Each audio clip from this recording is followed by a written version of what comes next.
ഹജൂർ കച്ചേരി സ്തംഭിക്കുമോ? മലയാളിയുടെ വർത്തമാനകാലത്തിന്റെ വർത്തമാനം കേരള സമിറ്റ് വീണ്ടും. പ്രിയ പ്രേക്ഷകർക്ക് സ്വാഗതം.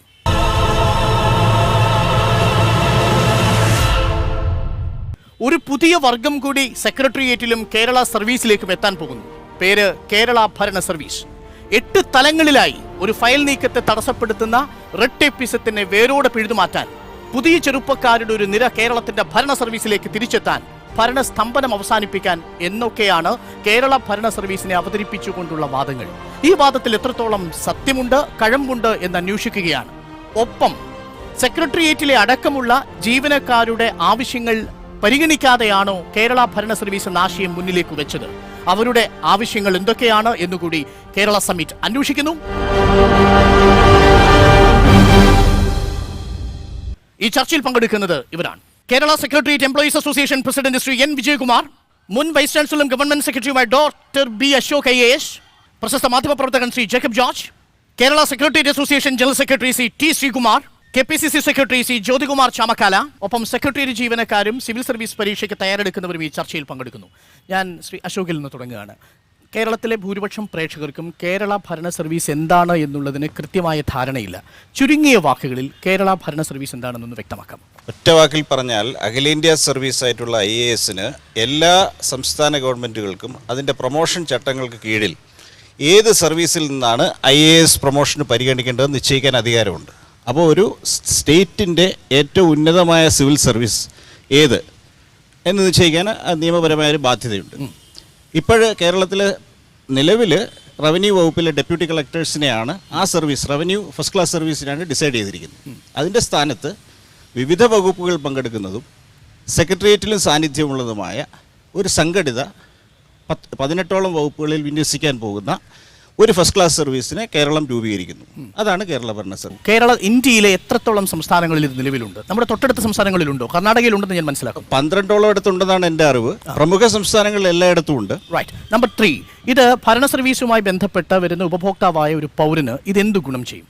കേരളത്തെ സംബന്ധിച്ചിടത്തോളം ഇതര സംസ്ഥാനങ്ങൾ പരീക്ഷിച്ചതുമാതിരി വിവിധ വകുപ്പുകളിലെ ഫീഡറിൽ വരുന്ന ആളുകൾ പങ്കെടുക്കുന്നതും അതുകൊണ്ട് തന്നെ ഒരു അന്തർവകുപ്പ് വീക്ഷണമുള്ളതും ഒരു പൊതു മാനേജ്മെൻറ്റ് സ്വഭാവമുള്ളതും കരിയറിൽ വളരെ മുന്നോട്ട് വന്ന് ഗവൺമെൻറ് സെക്രട്ടറി അല്ലെ പ്രിൻസിപ്പൽ സെക്രട്ടറി പദവി വരെയൊക്കെ ഉയരാവുന്നതുമായിട്ടുള്ള സംസ്ഥാനത്തിലെ ജനങ്ങൾ പങ്കെടുക്കുന്ന ഒരു ഉന്നത സർവീസാണ് ഫോം ചെയ്യുന്നത്. അതുകൊണ്ട് അതിന് സ്വാധീനമില്ലെന്ന് പറയാനും പറ്റും. ഭരണനിർവഹണത്തിന്റെ ക്വാളിറ്റി കൂടുമോ കുറയുമോ? അത് ഒരുപാട് കണ്ടീഷൻസിനെ ആശ്രയിച്ചിരിക്കും. ഈ തെരഞ്ഞെടുക്കുന്ന ആളുകളുടെ റിക്രൂട്ട്മെൻറ്റ് ലെവല്, ആ പരീക്ഷയുടെ മിടുക്കനെ കണ്ടെത്താനുള്ള അതിൻ്റെ കഴിവ്, അതിൻ്റെ സുതാര്യത, വ്യക്തത, അതിൻ്റെ കണിശത, അവർക്ക് കിട്ടുന്ന പരിശീലനം, അതിൻ്റെ കരിക്കുലം, അതിൻ്റെ മികവിനെ ആശ്രയിച്ചിരിക്കും ഈ സർവീസിലെ അംഗങ്ങൾ മെച്ചപ്പെട്ടവരാണോ അതോ ഇപ്പോഴുള്ളതുപോലെ ഇരിക്കുമോ, ഇപ്പോഴുള്ളതിൽ മോശമാവുമോ എന്നുള്ളതിൽ അതിനെ ആശ്രയിച്ചിരിക്കും. അധികാര വികേന്ദ്രീകരണത്തെ അത് സഹായിക്കില്ലേ? അധികാര വികേന്ദ്രീകരണ നയമാണ്, അതിന് വേറെ ഇൻസ്റ്റിറ്റ്യൂഷൻസ് ഒരുപാടുണ്ട്. പക്ഷേ വികേന്ദ്രീകരിച്ച സ്ഥാപനങ്ങളിൽ അതിനെ വിന്യസിക്കാൻ സാധിക്കും. അപ്പോൾ അവർ മികവുള്ള സർവീസ് ആണെങ്കിൽ അവർ ആ സ്ഥാപനങ്ങളിലെ പ്രകടനം മെച്ചപ്പെടുത്തും. ഫൈനൽ ക്വസ്റ്റ്യൻ: ചെറുപ്പക്കാർക്ക് കൂടുതൽ അവസരം കിട്ടില്ല? നിശ്ചയമായിട്ടും. എന്തിനെതിർക്കണം സർ? എനിക്ക് മുന്നേ സംസാരിച്ച ഡോക്ടർ ബി അശോക് പറഞ്ഞതിൽ തന്നെ ഇതിൻ്റെ കാര്യങ്ങളെല്ലാം ഉണ്ട്. അദ്ദേഹത്തിൻ്റെ അടുത്ത് കോൺക്രീറ്റ് ആയിട്ട് KASനെ കുറിച്ച് എന്തെല്ലാം കാര്യങ്ങൾ പോസിറ്റീവായി പറയാൻ കഴിയുമെന്ന് ചോദിച്ചപ്പോൾ ഒരു കാര്യത്തിനും പോസിറ്റീവായിട്ട് പറയാൻ അദ്ദേഹത്തിന് കഴിഞ്ഞില്ല. ഏറ്റവും പ്രധാനപ്പെട്ടത് കാര്യക്ഷമതയാണ്. ഇപ്പം നിലവിൽ ഇവിടെ 2 ടയർ ഉദ്യോഗസ്ഥ സമ്പ്രദായം നിലവിലുണ്ട്. KAS വരുമ്പോൾ ഒരു പുതിയ വരേണ്യവർഗം കൂടി വരുന്നു.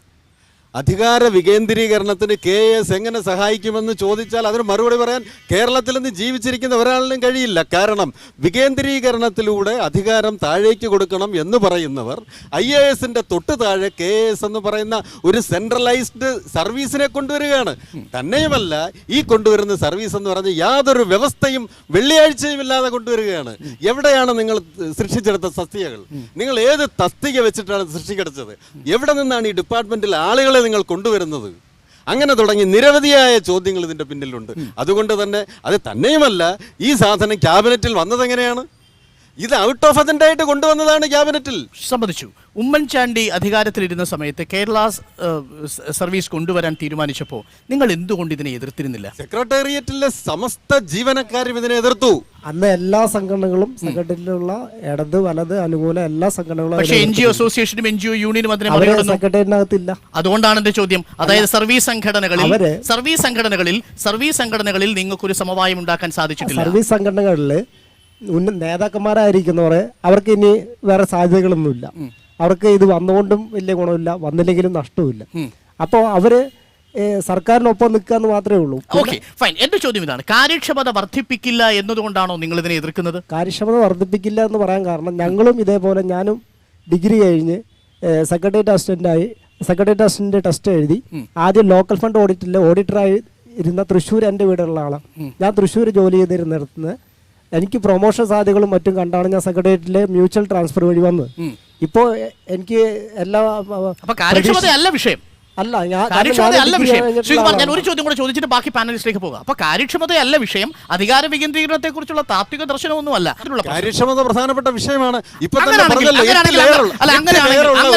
അങ്ങനെയാണെങ്കിൽ നിങ്ങളുടെ സഹോദര സംഘടന NGO അസോസിയേഷൻ ഇത് ബോധ്യപ്പെടുത്താത്തത് സെക്രട്ടേറിയറ്റിലുള്ള എല്ലാ ജീവനക്കാരും കാര്യക്ഷമതയാണെങ്കിൽ സെക്രട്ടേറിയറ്റ് മാത്രം ബാധകമല്ല സാർ, കേരളത്തിലെ മുഴുവൻ സർവീസ് സംഘടനകൾക്കും അത് ബാധകമാണ്. പ്രശ്നമുണ്ടല്ലോ. IAS കാരനോട് ഞങ്ങൾക്ക് അസൂയുണ്ട്. ഹ്യൂമൻ ഇൻസ്റ്റിങ്ക്റ്റ് ആയിട്ടുള്ള സാധനമാണ് IAS. ചാനലിൽ വിളിച്ചു പറയുകയാണ് അസോസിയേഷന്റെ മുഴുവൻ ഭാരവാഹികളും സെക്രട്ടറി ജീവനക്കാരും കേൾക്കുകയാണ് IAS കാരുടെ അസൂയുണ്ടെന്ന്. കാരണം ഭരണ നിർവഹണ ഏജൻസിയിലെ സർക്കാർ ഏജന്റാണ് തങ്ങൾ. സാർ അശോക് സാർ അസൂയയുടെ ഇരയായി നിങ്ങൾ മാറുകയാണ്. തീർച്ചയായിട്ടും അവർ AC റൂമിലിരുന്ന് വെള്ളക്കൊട്ടാരത്തിലെ AC റൂമിലിരുന്ന് അവർ എന്ത് ചെയ്യുന്നു എന്നാണ് നിങ്ങൾ വിചാരിച്ചിരിക്കുന്നത്? ആ വരേണ്യ വർഗത്തിന്റെ കൂട്ട് KS ഒരു പുതിയ വർഗത്തെ കൊണ്ടുവരാൻ പോകും. ഞാനൊരു കാര്യം പറയാം. സെക്രട്ടേറിയറ്റിലെ ഏതെങ്കിലും വ്യക്തിയുടെയോ ഇപ്പൊ സർവീസിൽ നിലനിൽക്കുന്ന ഏതെങ്കിലും ഒരാളുടെയോ പ്രൊമോഷൻ, ഫ്യൂച്ചർ പ്രോസ്പെക്ട്സ് ആ ഒരൊറ്റ പിരമിഡിൽ കൂടി ഇതിനെ കാണാനാണ് താല്പര്യപ്പെടുന്നതെങ്കിൽ ഈ ചർച്ചയ്ക്ക് ഒരു പ്രസക്തിയില്ല. സ്വാഭാവികമായിട്ടും പുതിയ ഏത് എൻട്രൻറ്റി ലെവൽ പ്ലേയിങ് ഫീൽഡിൽ ഒരു മാറ്റം വരുത്തും. എൻ്റെ പക്ഷം ഞാൻ IASലെ ഇതിൻ്റെ ഡിസൈനുമായിട്ട് ബന്ധപ്പെട്ട് നിൽക്കുന്നവരുമായിട്ട് ആഴത്തിലത് നോക്കിയപ്പോൾ കണ്ടത് എഫക്റ്റീവ്ലി ഇതിനകത്ത് ഒരു 4 സെക്ഷൻ ഓഫീസർമാരുടെ പ്രൊമോഷനിൽ ചിലപ്പോൾ 1 മുതൽ 2 വർഷം വരെയുള്ള വൈകൽ ഉണ്ടാവുമെന്നാണ്. 4 കാരണം എഫക്റ്റീവ് ഇൻപുട്ട് കേഡറിൽ 15 പോസ്റ്റേ എടുക്കുന്നുള്ളൂ. ഈ ഒരു കേഡറിലെ ആളിൻ്റെ ഏതാനും മാസത്തെ പ്രൊമോഷൻ വൈകലിൻ്റെ അടിസ്ഥാനത്തിലാണ് ഒരു പുതിയ സർവീസിനെ മുഴുവനും നഖശികാന്തം വിലയിരുത്താൻ പോകുന്നതെങ്കിൽ എനിക്ക് ആ സംവിധാനത്തോട് ദുഃഖമേ ഉള്ളൂ. ശ്രീ വിജയകുമാർ, ഇത് പാർട്ടിയുടെ അധികാരത്തിൽ വരുന്നതിന് തൊട്ട് മുമ്പുള്ള മാനിഫെസ്റ്റോയിൽ വ്യക്തമായും പറഞ്ഞിരുന്ന ഒന്നാണ്. എന്നിട്ടും നിങ്ങൾ ആ പാർട്ടിയോട് കൂറും പാർട്ടിയോട് ചായ്വുമുള്ള ഒരു സംഘടന എന്ന നിലയിൽ നിങ്ങൾ അതിനെ പ്രോത്സാഹിപ്പിക്കുന്നതിനും എതിർക്കുന്നതിന്റെ കാരണം എന്താണ്? നിങ്ങൾ തോൽപ്പിക്കുകയാണ് മുഖ്യമന്ത്രിയും ഈ ഭരണത്തെയും. ഞങ്ങൾക്ക് IASകാരോട് അസൂയയില്ലല്ലോ. അസൂയല്ല, ബഹുമാനമേ ഉള്ളൂ. അസോസിയേഷൻ മാത്രമേ അസൂയുള്ളൂ, നിങ്ങൾക്കില്ല. അവരുടെ കഴിവിനെ ഞങ്ങൾ അംഗീകരിക്കുന്നവരാണ്. മൈക്ക് പറഞ്ഞോ. ശ്രീകുമാർ പറഞ്ഞപ്പോൾ ഞാൻ പറഞ്ഞില്ല. അപ്പോൾ കേരളത്തിലെ ഇടതുപക്ഷ ജനാധിപത്യ മുന്നണി പ്രകടന പത്രികയിലും അതിനു മുമ്പ് നടന്ന CPMന്റെ 5ാം പഠന കോൺഗ്രസിലും കേരള അഡ്മിനിസ്ട്രേറ്റീവ് സർവീസ് വരുമെന്ന് വ്യക്തമാക്കിയിരുന്നതാണ്. അതുപോലെ തന്നെ ഗവർണറുടെ നയപ്രഖ്യാപനത്തിലും കേരള അഡ്മിനിസ്ട്രേറ്റീവ് സർവീസ് നടപ്പിലാക്കുമെന്ന് പറഞ്ഞിരുന്നതാണ്. പക്ഷേ ഞങ്ങൾ അവിടെ എതിർത്തിരുന്നത് അത് നടപ്പിൽ വരുമ്പോഴുള്ള ജീവനക്കാരുടെ ആശങ്കകൾ പരിഗണിക്കണമെന്നുള്ള വിഷയത്തിന്മേലാണ്. അല്ലാതെ ഇവരെ പോലെ രാഷ്ട്രീയം കളിക്കാനല്ല ഞങ്ങൾ എതിർത്തത്. അസൂയ കൊണ്ടുമല്ല. അതൊന്നുമല്ല. ഞങ്ങള് ഈ സെക്രട്ടേറിയറ്റ് ജീവനക്കാർക്ക് അഡ്മിനിസ്ട്രേറ്റീവ് സർവീസ് വരുന്നത് കൊണ്ടുള്ള ആശങ്കകളുണ്ട്. അവരുടെ പ്രൊമോഷനെ ബാധിക്കുമോ, അവരുടെ സേവന വേതന വ്യവസ്ഥകളെ ബാധിക്കുമോ, എന്തെല്ലാമാണ് വരുന്നത്? അത് ബഹുമാനപ്പെട്ട മുഖ്യമന്ത്രി ജനുവരി 13-ാം തീയതി വിളിച്ചു ചേർത്ത സർവീസ് സംഘടനാ യോഗത്തില് ഇത് സെക്രട്ടേറിയറ്റ് ജീവനക്കാരെ വലിയ തരത്തിൽ ബാധിക്കില്ല. ഇത് സെക്രട്ടേറിയറ്റ് ജീവനക്കാർക്ക് യാതൊരു ആശങ്കയും വേണ്ട. ഏകദേശം 15 പോസ്റ്റുകൾ മാത്രം അണ്ടർ സെക്രട്ടറിമാരുടെ സെക്കൻഡ് ഗസറ്റ് പോസ്റ്റായ അതൊന്ന് 15 പോസ്റ്റുകൾ മാത്രമേ മാറുന്നുള്ളൂ. അത് 3 ഘട്ടമായിട്ട് മാത്രമേ എടുക്കുന്നുള്ളൂ. ആദ്യത്തെ പോസ്റ്റിൽ നിന്ന് 5 എടുത്തു കഴിഞ്ഞാൽ 8 വർഷം കഴിഞ്ഞാൽ അടുത്ത് എടുക്കുള്ളൂ. പിന്നെ അപ്പൊ എന്റെ അഭിപ്രായം, താങ്കളുടെ അഭിപ്രായത്തിൽ ഈ സംശയങ്ങളൊക്കെ ദൂരീകരിച്ചു കഴിഞ്ഞു. ദൂരീകരിച്ചു കഴിഞ്ഞു. അപ്പൊ താങ്കൾ പൂർണ്ണ പിന്തുണ നൽകുന്നു. ഉറപ്പ് ഇവര് രാഷ്ട്രീയ കഴിഞ്ഞ 5 വർഷക്കാലം UDF ഭരിച്ചിരുന്ന സമയത്ത് നൂറുകണക്കിന് ചുവപ്പൻ വാറോലകളിലൂടെ സെക്രട്ടേറിയറ്റ് ജീവനക്കാരെ KASനെതിരെ അതിരൂക്ഷമായ ഭാഷയിൽ വിമർശിച്ചുകൊണ്ട് ഗവൺമെന്റിന്റെ പെൻ ഡൗൺ സ്ട്രൈക്ക് നടത്തി ജീവനക്കാരെ മൊത്തം KASനെതിരെ ആക്കിയത് ഈ സംഘടനയുടെ നേതാവാണ്. അവർക്കൊരു സുപ്രഭാതത്തിൽ എന്തുകൊണ്ട് ഇതിനെ അനുകൂലിക്കേണ്ടി വന്നു?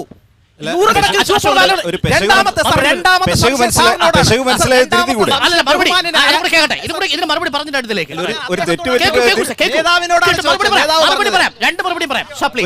ഒരു തെറ്റ് പറ്റിപ്പോയാൽ തിരുത്താനും സമ്മതിക്കില്ല. തീർച്ചയായും എനിക്ക് രണ്ടാമത്തെ സംശയം താങ്കളുടെ ചോദ്യത്തിന് ഇവിടെയാണ് മറുപടി. താങ്കളുടെ ചോദ്യത്തിന് മറുപടി ഇവിടെയാണ്. 24/9/2013 കേരളം ഭരിച്ചിരുന്നത് പിണറായി വിജയൻ അല്ലല്ലോ, കേരളം ഭരിച്ചത് ഉമ്മൻചാണ്ടിയാണ്. അതുകൊണ്ടാണ് എതിർത്തത്? അല്ല, എതിർത്തത് അതുകൊണ്ടല്ല. ഉമ്മൻചാണ്ടി ഈ ഉത്തരവ് പ്രകാരം ഈ പഠനത്തിന് വേണ്ടിയുള്ള കമ്മിറ്റിയെ നിയോഗിക്കുമ്പോൾ സർവീസ് സംഘടനകളുമായി യാതൊരു ചർച്ചയും നടത്തിയില്ല. ഭരത്ഭൂഷൺ കമ്മിറ്റി ചർച്ച നടത്തിയില്ലേ? യാതൊരു ചർച്ചയും നടത്തിയില്ല. അതുകൊണ്ടാണ് ഞങ്ങൾ എതിർത്തത്. അത് എതിർക്കാനുള്ള അവകാശം ഞങ്ങൾക്കുണ്ട്. ഞാൻ അങ്ങയിലേക്ക് ഏറ്റവും എത്താം. നോക്കൂ, ഉമ്മൻചാണ്ടി സർക്കാർ കൊണ്ടുവന്ന 18ഓളം തസ്തികകൾ എന്ന് പറയുകയും പിൽക്കാലത്തെ തസ്തികകൾ കൂട്ടുകയും ചെയ്തൊരു കാഴ്ചപ്പാട്. നോക്കൂ, ഈ കാഴ്ചപ്പാടിനെ തദ്ദേശ ഭരണ സർവീസിനെ സ്വാഗതം ചെയ്യേണ്ട കോൺഗ്രസ് അനുകൂല സംഘടനയിലെ ഒരാൾ പരസ്യമായി വിളിച്ചു പറയുകയാണ്, ഞങ്ങൾക്ക് അസൂയയുണ്ട്, ഈ എതിർക്കുന്നതിന് പിന്നിൽ അതും ഒരു കാരണമാണ് എന്ന് പറയുമ്പോൾ അതിനെ നിങ്ങൾക്ക് എങ്ങനെയാണ് ന്യായീകരിക്കാൻ പറ്റുക? ഗാന്ധിജി അതിനെ പ്രോത്സാഹിപ്പിക്കാത്ത ആളല്ലേ? കോൺഗ്രസ് അനുകൂല സംഘടനയുടെ ഓരോ തീരുമാനങ്ങൾക്കും മറുപടി പറയേണ്ട ഉത്തരവാദിത്വം പാർട്ടിക്കില്ല. അവർക്ക് സ്വതന്ത്രമായി പ്രവർത്തിക്കാനുള്ള അവകാശമുണ്ട്. ഇവിടെ വിഷയം അതല്ല. കഴിഞ്ഞ സർക്കാർ KAS കൊണ്ടുവരാൻ തീരുമാനിച്ചു എന്നുള്ളത് വസ്തുതയാണ്. അതിനെ തുടർന്ന് തുടർ ചർച്ചകൾക്കായി മന്ത്രിസഭയിൽ ഈ വിഷയം വന്നപ്പോൾ 3 അംഗ ഉപസമിതിയെ ചുമതലപ്പെടുത്തിയിരുന്നു. ഇന്നത്തെ പ്രതിപക്ഷ നേതാവ് അന്നത്തെ ആഭ്യന്തരമന്ത്രി ശ്രീ രമേശ് ചെന്നിത്തലയും അന്നത്തെ വിദ്യുച്ഛക്തി വകുപ്പ് മന്ത്രി ശ്രീ ആര്യാടൻ മുഹമ്മദും അന്നത്തെ ഇൻഡസ്ട്രീസ് മിനിസ്റ്റർ ശ്രീ PK കുഞ്ഞാലിക്കുട്ടിയും ഉൾപ്പെടുന്ന 3 അംഗ സമിതിയെ ചുമതലപ്പെടുത്തിയിരുന്നു. ആ ചർച്ചകൾ നടന്നു വരവെയാണ് ഇലക്ഷൻ വന്നതും ഭരണം മാറിയതും. അതൊരു ഭാഗത്ത് നിൽക്കട്ടെ. അതിനുശേഷം ഇപ്പോൾ ഇവരുടെ പ്രകടന പത്രികയിൽ, LDFന്റെ പ്രകടന പത്രികയിൽ ഇത് പറഞ്ഞു എന്നുള്ള ഒറ്റ കാരണം കൊണ്ടാണ് ഇത് എങ്ങും ആലോചിക്കുക. ഇതിന്റെ വലിയൊരു രാഷ്ട്രീയമുണ്ട്. ഇതിനകത്ത് ഈ വിഷയം കൊണ്ടുവരുമ്പോൾ, KAS കൊണ്ടുവരുമ്പോൾ എവിടെയാണ് ചർച്ച ചെയ്തത്? പ്രകടന പത്രികയിൽ പറഞ്ഞു എന്നത് വസ്തുതയാണ്. കഴിഞ്ഞ വർഷം ജൂൺ 14 2016 ജൂൺ 14 കേരളത്തിന്റെ ഗവർണർ നിയമസഭയിൽ നടത്തിയ പ്രസംഗത്തിൽ ഇതിനെക്കുറിച്ച് ഇത് നടപ്പാക്കുമെന്ന് പറഞ്ഞിരുന്നു. ആ 2 കാരണങ്ങൾ വെച്ചുകൊണ്ട് മാത്രം ഒരു തലത്തിലും ചർച്ച ചെയ്യാതെ ഞാൻ സംശയിച്ചിട്ടുണ്ട്. ഗവർണർ നടത്തുന്ന നയപ്രഖ്യാപന പ്രസംഗത്തിന് നന്ദിപ്രമേയം അവതരിപ്പിക്കണമല്ലോ. നന്ദിപ്രമേയത്തിൽ KASനെ എതിർക്കുന്നുവെങ്കിൽ അന്ന് പ്രതിപക്ഷത്തിരിക്കുന്നവർക്ക് അനുകൂലിക്കാമായിരുന്നല്ലോ. ഞാനൊന്ന് പറയട്ടെ, വോട്ടിട്ട് തോൽപ്പിക്കണമായിരുന്നു സാർ. വോട്ടിന്റെ കാര്യം നമുക്ക് രണ്ടുപേർക്കും അറിയാമല്ലോ. അതിനെക്കുറിച്ച് അത് പറയുന്നത് ബാലിശമാണ്. ജനാധിപത്യ രീതി ചർച്ച നടക്കണമെന്ന് പറയുമ്പോൾ ജനാധിപത്യ KAS ഇടത് ഗവൺമെന്റ് പിൻവാതിലൂടെ കൊണ്ടുവന്ന ഒന്നല്ല. മാനിഫെസ്റ്റോയിൽ പറയുകയും ഗവർണറുടെ നയപ്രഖ്യാപന പ്രസംഗത്തിൽ പറയുകയും നയപ്രഖ്യാപന പ്രസംഗത്തിന്റെ നന്ദിപ്രമേയ ചർച്ചയിൽ കേരളത്തിലെ നിയമസഭയിൽ ചർച്ച ചെയ്യാൻ സാധ്യത കൊടുക്കുകയും ചെയ്തൊരു വിഷയം പിന്നെ എങ്ങനെയാണ് ചർച്ച ചെയ്യേണ്ടത്? KASനെതിരാണെന്ന് ഞാൻ പറഞ്ഞോ? ഞാൻ KASനെതിരാണെന്ന് ഞാൻ പറഞ്ഞില്ല. ചർച്ച ചെയ്യണ്ട എന്നങ്ങ് പറഞ്ഞു. ചർച്ച ചെയ്തു എന്നാണ് എന്റെ വാദം. ചർച്ച ചെയ്തിട്ടില്ല. ഞാൻ പറയട്ടെ, അതിന് തെളിവുകൾ ഹാജരാക്കാം. ചർച്ച ചെയ്യണം എന്ന് പറഞ്ഞപ്പോൾ അങ്ങ് അടുത്ത പാനലിലേക്ക് പോകുന്നതിന് എനിക്ക് കുറച്ച് സമയം തരണം. ഈ വിഷയത്തെ സംബന്ധിച്ച് ഞാൻ ഈ പറഞ്ഞതുപോലെ ഗവർണറുടെ നയപ്രഖ്യാപന പ്രസംഗത്തിലും കഴിഞ്ഞ അവരുടെ മാനിഫെസ്റ്റോയിലും പറഞ്ഞതല്ലാതെ അതിനുശേഷം നടത്തിയത് ഇവരെ ഒരു അഡീഷണൽ ചീഫ് സെക്രട്ടറിയുടെ നേതൃത്വത്തിൽ ചർച്ച നടന്നു പറയുന്നു. ആ ചീഫ് സെക്രട്ടറിയുടെ മിനിറ്റ്സ് ആണ് ഞാനിത്. ഈ മിനിറ്റ്സിലെ അവസാന വാചകം ഞാൻ ഒരു വാചകം ഒന്ന് വായിക്കാം. ഇതുമായി ബന്ധപ്പെട്ട് അഡീഷണൽ ചീഫ് സെക്രട്ടറി കൊടുത്ത മിനിറ്റ്സിൽ പറയുന്നത്, ഇതുമായി സർവീസ് സംബന്ധിയായ പ്രശ്നങ്ങൾ പരിഹരിക്കുന്നതിന് വേണ്ട നടപടി ചർച്ചകൾ ചെയ്യേണ്ടതുണ്ട്. സംവരണം സംബന്ധിച്ച് നിയമന രീതി സംബന്ധിച്ചുള്ള വ്യത്യസ്ത അഭിപ്രായങ്ങൾ പരിഗണിച്ച് ഒരു സ്വീകാര്യമായ സംവിധാനം കണ്ടെത്തേണ്ടതുണ്ട്. ജീവനക്കാരുടെ മേഖലയിലെ സംവരണം പ്രത്യേകം ചർച്ച ചെയ്യപ്പെടേണ്ടതാണ്. സർവീസ് മേഖലയിൽ ഇതുമൂലമുണ്ടാകുന്ന അസ്വാരസ്യങ്ങൾ കണക്കിലെടുക്കണമെന്ന് അഭിപ്രായപ്പെടുന്നു. ഇത്തരത്തിലൊരു സർവീസ് രൂപീകൃതമാകുന്നതിലൂടെ ഉന്നം വയ്ക്കുന്ന ലക്ഷ്യങ്ങൾ നിറവേറ്റപ്പെടുമെന്ന് സർവീസ് സംഘടനകൾ മുന്നോട്ട് വെച്ച അഭിപ്രായങ്ങൾ വിശദമായി പഠന വിധേയമാക്കേണ്ടതായിട്ടുണ്ട്. സെക്രട്ടേറിയറ്റ് സർവീസ് ഉൾപ്പെടുന്നത് സംബന്ധിച്ച് ഇതര സർവീസ് മാതൃകകൾ പരിശോധന വിഷയമാക്കേണ്ടതും അവിടുത്തെ സിവിൽ സർവീസിന്റെ പരിധിയിൽ സെക്രട്ടറി സർവീസ് ഉൾപ്പെട്ടിട്ടുണ്ടോ എന്നത് പരിശോധിക്കേണ്ടതുമാണ് എന്ന് പറഞ്ഞുകൊണ്ട് അഡീഷണൽ ചീഫ് സെക്രട്ടറി കൊടുത്ത 17/12/2016 അതിന്റെ ബേസിസിൽ ഓർഡർ ഇറങ്ങിയിരിക്കുന്നത് എന്നാണ്? ഗവൺമെന്റ് ഓർഡർ ഇറങ്ങിയിരിക്കുന്നത് 4/1/2017 ഈ 20 ദിവസം കൊണ്ട് എവിടെയാണ് ചർച്ച നടത്തിയത്? എന്ത് ചർച്ചയാണ് നടത്തിയത്? ഞങ്ങൾ പറയുന്നത് ഞങ്ങൾ KASനെതിരൊന്നുമല്ല, കോൺഗ്രസ് പാർട്ടിക്ക് KASനെതിരല്ല. പക്ഷേ ഇത് ചർച്ച ചെയ്യപ്പെടേണ്ട വേദിയിൽ ചർച്ച ചെയ്യപ്പെടണം. Right. CPI പോലും ഇത് സമരരംഗത്താണ്. പിന്നെ ഇടതുപക്ഷത്തിന്റെ സംഘടനാ നേതാവ് പറഞ്ഞു, അദ്ദേഹം ഇറക്കിയ ഇതുമായി ബന്ധപ്പെട്ട് ഇറക്കിയ 2 നോട്ടീസാണ്. ആദ്യത്തെ നോട്ടീസിന് ഘടകവിരുദ്ധമാണ്, രണ്ടാമത്തേത് ആദ്യത്തെ നോട്ടീസിൽ പറഞ്ഞിരിക്കുന്നത്. ഞാൻ ഒരു കാര്യം കൂടെ, ആദ്യത്തെ നോട്ടീസ് ഇറക്കിയിരുന്ന ഡേറ്റ് നിങ്ങൾ നോക്കണം. ആ ഡേറ്റ് 16/1/2017 ഈ ഓർഡർ ഇറക്കിയിരിക്കുന്നത് 4/1/2017 ഓർഡർ ഇറക്കിയതിന് ശേഷം ആദ്യം ഇറക്കിയ നോട്ടീസ് ഒന്ന്, ഓർഡർ ഇറക്കിയ ശേഷം രണ്ടാമത് ഇറക്കിയ നോട്ടീസ് ഘടകവിരുദ്ധം. എങ്ങനെയാണ് ഉണ്ടാവുക? അപ്പോൾ അന്ന് ഓർഡർ വായിക്കാതെയാണ് ഈ നോട്ടീസ് ഇറക്കിയത്. അപ്പോൾ ഇതിനകത്ത് രാഷ്ട്രീയമുണ്ട്. ഇവരെ പേടിപ്പിച്ചിരിക്കുന്നു, ഇവരെ അവരുടെ മുഖ്യമന്ത്രി പേടിപ്പിക്കുന്നു, ഇവർ ആ സമരത്തിൽ നിന്ന് പിന്മാറിയിരിക്കുന്നു. അതാണ് വസ്തുത. റൈറ്റ്. പണ്ടൊരു ചരിത്രം അങ്ങേക്ക് അറിയായിരിക്കുമല്ലോ, കൈനിക്കരയുടെ കഥയൊക്കെ എങ്ങനെയാണ് ഹജൂർ കച്ചേരിയിൽ നിന്ന് അവർ പുറത്തോട്ട് പോയെന്നുള്ളത്. എന്താണ് യഥാർത്ഥത്തിൽ ഈ സെക്രട്ടേറിയറ്റുകാരുടെ ഇപ്പോഴത്തെ പ്രശ്നമായിട്ട് താങ്കൾക്ക് തോന്നുന്നത്? അല്ല, ഇത് എല്ലാ യൂണിയനുകളും ഇതിനോട് യോജിച്ചിരുന്നു എന്നാണ് എൻ്റെ അറിവ്. കാരണം CPM യൂണിയൻ്റെ നേതാക്കളും കോൺഗ്രസ് യൂണിയൻ്റെ നേതാക്കളും വ്യക്തിപരമായുള്ള സംഭാഷണത്തിൽ എന്നോട് പറഞ്ഞ് സമരമെല്ലാം തീർന്നു, ഇനി ഞങ്ങൾക്ക് പ്രശ്നമൊന്നുമില്ല എന്നാണ്. പക്ഷേ ഇപ്പോൾ വീണ്ടും എങ്ങനെയാണ് എതിർപ്പ് വന്നത് എന്ന് എനിക്ക് മനസ്സിലാവുന്നില്ല. പക്ഷേ വ്യക്തിപരമായിട്ട് എൻ്റെ അഭിപ്രായം, ഇത് IAS ഇവരൊക്കെ അസൂയാണെന്ന് പറയുന്നു. പക്ഷേ അങ്ങനെ എന്തെങ്കിലും മുഖ്യമന്ത്രിയോട് എന്തുമാത്രം അസൂയ കാണും? ഇവർക്ക് AC മുറിയിൽ ഇരിക്കുന്നതാണ് അതാണ് സങ്കടം. അങ്ങനെ നമ്മുടെ നേതാക്കന്മാരല്ലേ മന്ത്രിമാരെ? അല്ല, അദ്ദേഹത്തിന് ഒരു AC മുറി കൊടുക്കുന്നതായിരിക്കും നല്ലത്. അദ്ദേഹത്തിന് യൗവനത്തോടുള്ള ഓക്കാനമാണ് വാർദ്ധക്യം കൊണ്ട് അദ്ദേഹം ഉദ്ദേശിക്കുന്നത്. അത് മാത്രമല്ല, വേറൊരു കാര്യമുണ്ട്. ഇപ്പൊ 110 വേക്കൻസി ഉണ്ട് ഡെപ്യൂട്ടി കളക്ടറുടെ. സാധാരണ വരുമ്പോ അതിൽ 20% മാത്രമാണ് ഡയറക്ട് റിക്രൂട്ട്മെന്റിലൂടെ എടുക്കുന്നത്. എന്ന് പറയുമ്പോൾ 22 പോസ്റ്റ്. അതിന് വരുന്ന ലക്ഷക്കണക്കിന് പേരാണ് എക്സാം എഴുതുന്നത്. അപ്പൊ ഇവരുടെയൊക്കെ ഉദ്ദേശം, നേരത്തെ തൃശ്ശൂരിൽ നിന്നുള്ള ഒരു സഹോദരൻ പറഞ്ഞു, അദ്ദേഹം പ്രൊമോഷൻ സാധ്യത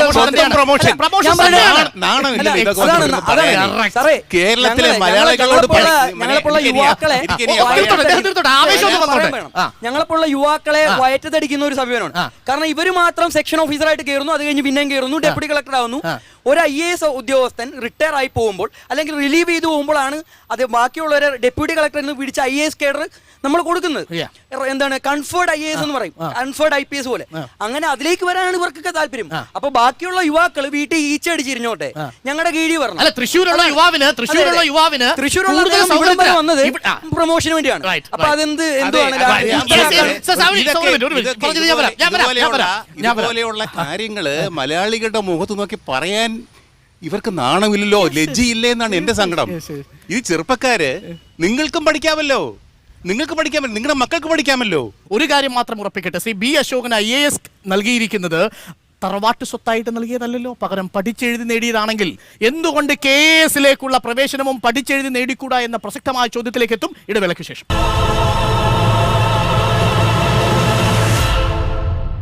കേരള സമിറ്റ് അന്വേഷിക്കുന്നത് സെക്രട്ടേറിയറ്റിലെ അസോസിയേഷനും സംഘടനയും മാത്രം എതിർക്കുന്നത് കൊണ്ടാണോ KAS നടപ്പാക്കാതെ പോകേണ്ടി വരുന്നത്? ശ്രീകുമാർ, നോക്കൂ, ഞാൻ മനസ്സിലാക്കുന്നിടത്തോളം NGO യൂണിയനും NGO അസോസിയേഷനും ബാക്കിയുള്ള ഈവൻ ജ്യോതികുമാർ ചാമക്കാല പോലും KASന് തത്വത്തിലെതിരല്ല. നിങ്ങൾ KASനെ തത്വത്തിൽ തന്നെ എതിർക്കുന്നു. KASന് ഞങ്ങൾ ആരും എതിരല്ല.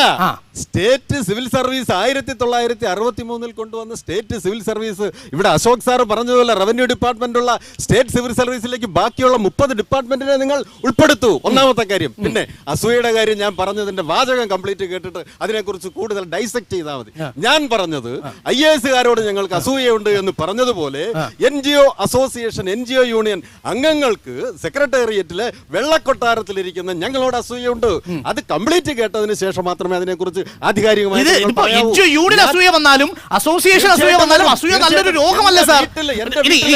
പറയുന്നുണ്ട്, നീ സെക്രട്ടേറിയറ്റിൽ വെള്ളക്കൊട്ടാരത്തിൽ ഇരിക്കുന്നു, ഞാൻ ഇന്ത്യൻ മിലിറ്ററിയിലാണ് ജോലി ചെയ്യുന്നത്. പറയുന്നുണ്ട്. അങ്ങയുടെ ശമ്പളം എത്രയാ?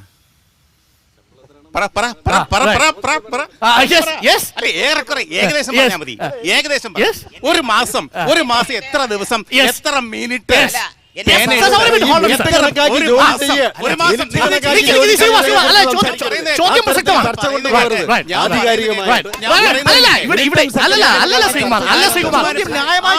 ഞങ്ങൾ തരുന്ന ടാക്സ് ആണ് സാർ അങ്ങയുടെ ശമ്പളം.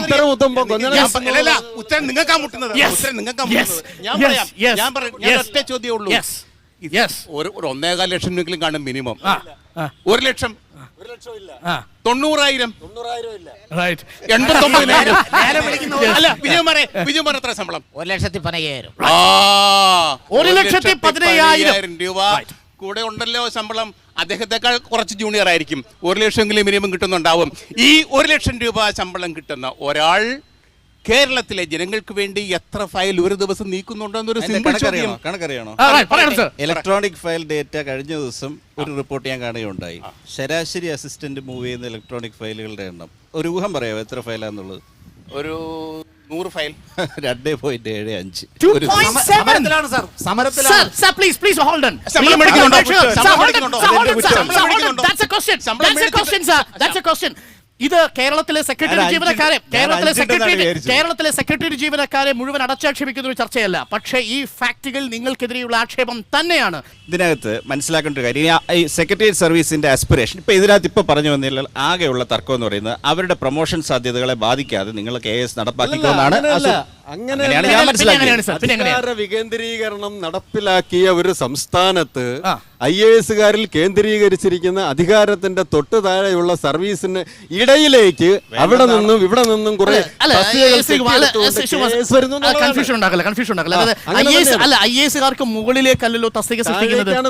അതെ, അതായത് കേന്ദ്രീകരിക്കപ്പെട്ട ഒരു സർവീസിന് താഴെയാണ് സർവീസ് വരുന്നത്. പിന്നെന്ത് വികേന്ദ്രീകരണം? എൻകാഡറൈസേഷൻ അവരെതിരല്ല, 15-30 സർവീസുകൾ ഒന്നിച്ചു കൊണ്ടുവരുന്നതിന് കോമൺ മാനേജറിയൽ സർവീസിന് അവരെതിരല്ല. അതിനെല്ലാം മറ്റ് സ്റ്റേറ്റുകളിൽ 30-20 വർഷത്തെ സീനിയോറിറ്റി ആയിക്കഴിഞ്ഞു. ഓൾറെഡി സർവീസിലുള്ള അസിസ്റ്റന്റിന് ഈ അവസരം നിഷേധിക്കുന്നില്ല. അയാൾക്കൊരു ഇൻ സർവീസ് വിൻഡോ കൊടുത്തിരിക്കുന്നു. അപ്പൊ അയാൾ സത്യത്തിൽ ചോദിക്കേണ്ടത് 2-3 അവസരം എനിക്ക് ഈ പരീക്ഷ എഴുതാൻ കൂടുതൽ തരണം. ഒരു അത് ന്യായമാണ്. ഇപ്പൊ സർവീസിലുള്ള ആ സുഹൃത്ത് പറഞ്ഞ പോലെ എനിക്കൊരു 3 ചാൻസ് കൂടെ തരണം, കാരണം ഞാൻ ഗവൺമെന്റിൽ 5 കൊല്ലം ആയിപ്പോയി, എനിക്ക് വയസ്സിളവ് തരണം ഇതിൽ ജോയിൻ ചെയ്യാൻ. Fair level playing ground again. മൂന്നാമത്തെ ഒരു സംഗതി എന്ന് പറഞ്ഞാൽ ഈ ശ്രീ ജ്യോതികുമാർ പറഞ്ഞ ഈ ന്യൂവൻസസിലോട്ടൊന്നും പോകേണ്ട കാര്യമില്ല. ആർട്ടിക്കിൾ 309 കോൺസ്റ്റിറ്റ്യൂഷൻ എടുത്ത് വായിച്ചു നോക്കൂ. ഏത് തരം സർവീസുകളെയും ഏത് കാറ്റഗറി ഓഫ് പേഴ്സണലിനെയും ഗവർണറുടെ റൂൾസ് ഉണ്ടാക്കി ഏത് സമയത്തും സൃഷ്ടിക്കാൻ ഒരു സംസ്ഥാന ഗവൺമെന്റിന് അധികാരമുണ്ട്. അതിൽ സൃഷ്ടിക്കുമ്പോൾ മറ്റേയാളുടെ പ്രൊമോഷൻ പോയി ഇയാളുടെ ട്രാൻസ്ഫർ ചിരിവായി, ഇതൊന്നും ഒരു ഗ്രൗണ്ട് അല്ല. അഡ്മിനിസ്ട്രേറ്റീവ് എഫിഷ്യൻസിക്ക് സർക്കാർ കൺവിൻസ്ഡ് ആണെങ്കിൽ എന്ത് ഓൾ ഇന്ത്യ സർവീസസ് ഒഴിച്ച് അത് ക്രിയേറ്റ് ചെയ്യണമെങ്കിൽ രാജ്യസഭയിൽ പ്രമേയം അവതരിപ്പിക്കും, ബാക്കി കാര്യം നടക്കും. താങ്കൾക്ക് ജ്യോതികുമാറിന് മറുപടി കൊടുക്കും. അതിനു മുമ്പ് ഈ കാര്യത്തിൽ ശ്രീ അശോകിനോടുള്ള ചോദ്യങ്ങൾ നിങ്ങൾക്ക് രണ്ടുപേർക്കും. എനിക്ക് അശോക സാറിനോട് ഒരു ചോദ്യമാണ് ചോദിക്കാനുള്ളത്. കേരള ഭരണ സർവീസിൽ അടിസ്ഥാന യോഗ്യതയായി നിശ്ചയിച്ചിരിക്കുന്നത് ഡിഗ്രിയാണ്. സെക്രട്ടേറിയറ്റ് അസിസ്റ്റന്റ് ആയിട്ട് വരുന്ന ഒരാൾക്ക് ഡിഗ്രിക്ക് പുറമെ കമ്പ്യൂട്ടർ പരിജ്ഞാനം കൂടി വേണമെന്നാണ് ഇന്ന് നിലവിലുള്ള നിയമം. ഏകദേശം 10-18 വർഷം കൊണ്ട് ഫയലുകൾ പഠിച്ചും പഠിപ്പിച്ചും ഇവിടെ ഇരിക്കുന്ന ശ്രീകുമാർ സാറോ വിജയകുമാർ സാറോ സാറിൻ്റെ അടുത്തൊരു ഫയലും കൊണ്ടുവരുന്നതും ഇപ്പോൾ PSC റിക്രൂട്ട്മെന്റിലൂടെ എൻ്റെ ബാക്കിലിരിക്കുന്ന നേരത്തെ സംശയം ചോദിച്ച ബഹുമാനനായ ഒരു പുതിയ ഉദ്യോഗാർത്ഥി ഫയൽ കൊണ്ടുവരുന്ന ഒരേ കാറ്റഗറിയിലേക്ക് രണ്ടുപേരും തുല്യമായി പരിഗണിക്കപ്പെടുകയാണ്. ഇത് ഞാൻ പറഞ്ഞുതരാം, ഇത് അറിയേണ്ട കാര്യമാണ്. ഞാൻ കേവല ബിരുദവുമായി ഒറ്റപ്പാലം RDO ആയിരിക്കുമ്പോൾ എൻ്റെ ഓഫീസ് അസിസ്റ്റന്റ് പ്യൂൺ MA ആയിരുന്നു. അങ്ങനെയാണെങ്കിൽ അയാൾ പറയണ്ടേ ഞാൻ സാറിന്റെ കസേരയിൽ ഇരിക്കും, സാർ ഞാൻ പറയുന്നത് കേട്ട് ചെയ്യണമെന്ന്? എന്താ അർത്ഥമുള്ള അതിനകത്ത്? സാറിനെ പോലെ ഞാൻ പറഞ്ഞല്ല, സാറിനെ പോലെ എഫിഷ്യൻസിയും കഴിവുള്ള ഒരു ഉദ്യോഗസ്ഥൻ ഈ 18 വർഷത്തെ പരിചയത്തിന് ഒരു പ്രാധാന്യം കൊടുക്കുന്നില്ല എന്നാണ് ഞാൻ ചോദിച്ചത്. ഉണ്ടല്ലോ പ്രാധാന്യം, അതാണ് എന്റെ ചോദ്യം. 18 വർഷത്തെ സേവനം അവൻ ഫയൽ പഠിച്ചതും പഠിപ്പിച്ചതും വെറുതെയാണോ എന്നാണ് ഞാൻ ചോദിച്ചത്. അയാളുടെ കരിയറിൽ വികാരമാണ് സാർ ചോദിച്ചത്. അയാളുടെ കരിയറിൽ എന്ത് ഇന്റർഫറൻസ് സ്റ്റേറ്റ് പറഞ്ഞു? അയാൾക്ക് അഡീഷണൽ സെക്രട്ടറി ആകാനേ പറ്റത്തില്ലെന്ന് പറഞ്ഞോ? ഇല്ലല്ലോ. അങ്ങയുടെ ചോദ്യം അവിടെയാണ് റദ്ദ് ചെയ്യപ്പെടുന്നത്. സേവനം ഈ പറയുന്ന ട്രെയിനിങ്ങും കാര്യങ്ങളും സർവീസിലുള്ളവർക്ക് കൊടുത്താൽ എന്താണ് കുഴപ്പം? നമുക്ക് സെക്കൻഡ് പാർട്ടിലേക്ക് വരാം. അതിന് മുമ്പ് വളരെ പെട്ടെന്ന് ജ്യോതികുമാർ ചാമക്കാല പറഞ്ഞതിന്റെ ഒരു മറുപടി കൂടി. തീർച്ചയായിട്ടും ഈ കാര്യക്ഷമതയെ കുറിച്ച് കാര്യക്ഷമതാ വർധനവ് ഉണ്ടാകും എന്ന് പറയുന്നതും തെറ്റാണ് എന്ന് പറയുന്നതിന് വേണ്ടിയിട്ടാണ് ഞാൻ എന്തായാലും 2.7-ൽ കൂടുതൽ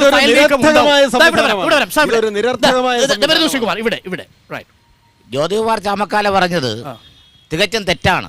അതിന് മുമ്പ് നോട്ടീസ് ഇറക്കിയിട്ടുണ്ടോ? അല്ല, അതിന് മുമ്പ് ഞാൻ പറഞ്ഞോട്ട് അല്ല, അങ്ങനെ നടന്നിട്ടുണ്ടോ? നോട്ടീസ് ഞങ്ങൾ ഇറക്കാറുണ്ട്. വിരുദ്ധമായ നോട്ടീസ് അല്ല, ഒരേ വിഷയത്തിൽ വിരുദ്ധമായിട്ടല്ല നോട്ടീസ് ഇറക്കിയിരിക്കുന്നത്. അത് അങ്ങനെ പറഞ്ഞ തെറ്റാണ്.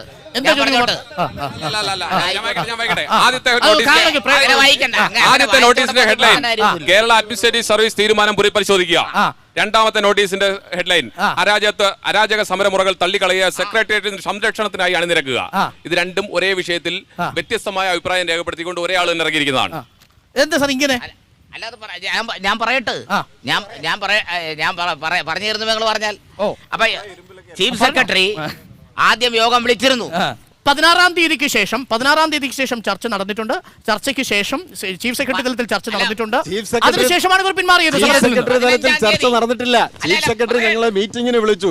ചീഫ് സെക്രട്ടറി മീറ്റിംഗിന് വിളിച്ചിട്ട് പറഞ്ഞു IAS-കാർ ഇവിടെ സമരത്തിലാണ്, IAS-കാരുടെ സമരം ഒതുക്കി തീർത്തതേ ഉള്ളൂ. അവർ ഗവൺമെന്റിനെതിരായിട്ട് നിൽക്കുന്നു. നിങ്ങൾ കൂടി ഗവൺമെന്റിനെതിരായിട്ട് നിന്ന് കഴിഞ്ഞാൽ ഭരണസ്തംഭനം ഉണ്ടാകും. അതുകൊണ്ട് നിങ്ങൾ സമരം നിർത്തണമെന്ന് പറഞ്ഞു. ഇത്രയുമാർ പറയുന്നത് 15-2 ഈ വിഷയത്തെ സംബന്ധിച്ച് ചീഫ് സെക്രട്ടറി 3 മണിക്ക് എല്ലാ സംഘടനകളുമായി ചർച്ച നടത്തിയപ്പോൾ ബഹുമാനപ്പെട്ട മുഖ്യമന്ത്രി കേസ് നടപ്പിലാക്കുമെന്ന് ഉറപ്പിച്ചു പറഞ്ഞു. അപ്പോൾ ആ സാഹചര്യത്തിൽ ജീവനക്കാർക്ക് ഇത് എങ്ങനെ അനുകൂലമാക്കാന്നുള്ളതിന് ചർച്ച ചെയ്യുന്നതിന് പകരം ഇവർ ഇംഗ്ലാവ് വിളിച്ച് മുദ്രാവാക്യം വിളിച്ച് പുറത്തിറങ്ങി പോവുകയാണ് ചെയ്തത്. ഞങ്ങൾ പറഞ്ഞു KS എന്ന് പറയുന്ന എടുക്കുന്ന തസ്തികൾ 3 ഘട്ടമാറ്റി എടുക്കാവുള്ളൂ. അതുപോലെ തന്നെ ഈ ഡെപ്യൂട്ടി കളക്ടർമാരുടെ തസ്തികൾ എന്ന് പറയുന്നത് IAS-ന്റെ ഫീഡർ കാറ്റഗറിയാക്കി മാറ്റണം. അത് സെക്രട്ടേറിയറ്റുകാർക്ക് ഗുണമുണ്ടാവണം എന്നുള്ള വളരെ വ്യക്തമായ ജീവനക്കാർക്ക് അനുകൂലമായ മുദ്രാവാക്യം വിളിച്ചു. അതിനുശേഷം സെക്രട്ടേറിയറ്റ് നടക്കുന്ന വിഷയങ്ങളാണ് അവിടെ ചർച്ച ചെയ്യേണ്ടത്. ഈ ആരോപണം ഉന്നയിച്ച ആളെന്നല്ലേ ഞാൻ ഒരു കാര്യം ചോദിക്കട്ടെ. ഇവർ അതിനുശേഷം ഇറക്കിയ നോട്ടീസിൽ 7 ബുള്ളറ്റ് പോയിന്റുകളാണ് ഇതിനകത്ത് കൊടുത്തിട്ടുള്ളത്. ഈ ബുള്ളറ്റ് പോയിന്റുകളെല്ലാം ഈ 4-1 ഇറക്കിയിട്ടുള്ള ഓർഡറിലുള്ളതിനല്ല, അല്ലാതെ അധികമായി ഒരു പോയിന്റ് പോലും അതിനകത്തില്ല. ഈ 4-1 പറഞ്ഞിരിക്കുന്ന പോയിന്റുകളുടെ പ്രധാനപ്പെട്ട കാര്യങ്ങൾ മാത്രമാണ് ഈ ഇവർ രണ്ടാമത് ഇറക്കിയെന്ന് പറയുന്ന നോട്ടീസിൽ കാണിച്ചിരിക്കുന്നത്. പിന്നെ എന്താണ് ആ ചർച്ചയിൽ നിന്നുണ്ടായ ഔട്ട്കം? അതിന്റെ മിനിറ്റ്സ് എവിടെ? എന്ത് തീരുമാനിച്ചു? എന്താണ് പുതിയ ഔട്ട്കം എന്നുള്ളത് പ്ലീസ്. IAS-ന്റെ ഫീഡർ കാറ്റഗറിയായി ഈ ഡെപ്യൂട്ടി കളക്ടർ KS മാറുമെന്ന് മുഖ്യമന്ത്രി വ്യക്തമായി ഉറപ്പ് നൽകിയിട്ടുണ്ട്. അതിന്റെ ഓർഡർ ഒന്ന് കാണിക്കാമോ? അതിന്റെ ഓർഡർ രാഷ്ട്രീയം കളിക്കാനാണ് ഇവിടെ വന്നിരിക്കുന്നത്. രാഷ്ട്രീയം കളിക്കാനാണ് ഇവിടെ വന്നിരിക്കുന്നത്. ശമ്പളം വാങ്ങി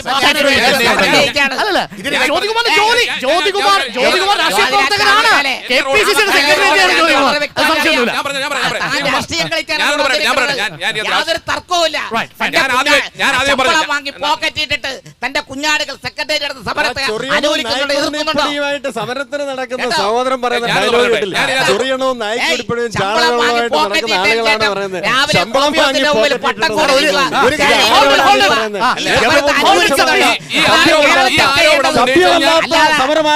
രാഷ്ട്രീയം പറയാറില്ല. കേരളത്തിലെ പാവപ്പെട്ട ആളുകൾ, പിച്ചക്കാരൻ മുതൽ അങ്ങേയറ്റം വരെ ഉള്ള ആളുകൾ കൊടുക്കുന്ന നികുതി പണം കൊണ്ട് ശമ്പളം വാങ്ങി പോക്കറ്റിട്ടിട്ട് വെറുതെ അതുപോലെ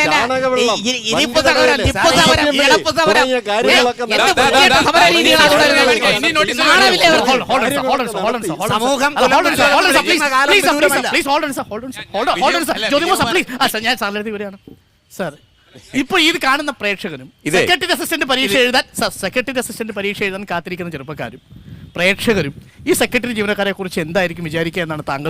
അല്ല, ജനങ്ങൾ എന്താ വിചാരിക്കുക? കേരളത്തിലെ ജനങ്ങൾ കേട്ടുകൊണ്ടിരിക്കുകയാണല്ലോ ഇതൊക്കെ. പത്രത്തിലൊക്കെ അറിയാമല്ലോ, ദിവസം 10-16 മണിക്കൂർ മിനിമം ജോലി ചെയ്യാതെ പത്രം ഇറങ്ങാൻ പറ്റിയല്ല. സാധാരണ ജേർണലിസ്റ്റ് 10-16 മണിക്കൂർ, 12 മണിക്കൂർ മിനിമം, 17-18 മണിക്കൂർ പോകും.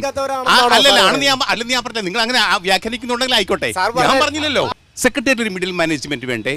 നിങ്ങൾ പറഞ്ഞ പോലെയാണെങ്കിൽ ഉണ്ടല്ലോ IAS-കാരും വേണ്ട. ഞങ്ങളൊക്കെ ഉണ്ടല്ലോ 14 വർഷം 20 വർഷം ഒക്കെ കഴിഞ്ഞ് ഞങ്ങളുണ്ടല്ലോ.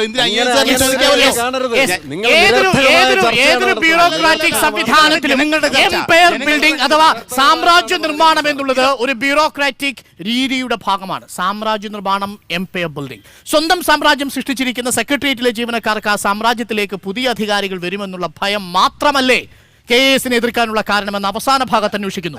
അതല്ല കാര്യക്ഷമതയെക്കുറിച്ചുള്ള വിശാല ദർശനമാണോ? ഇടവേളയ്ക്ക് ശേഷം.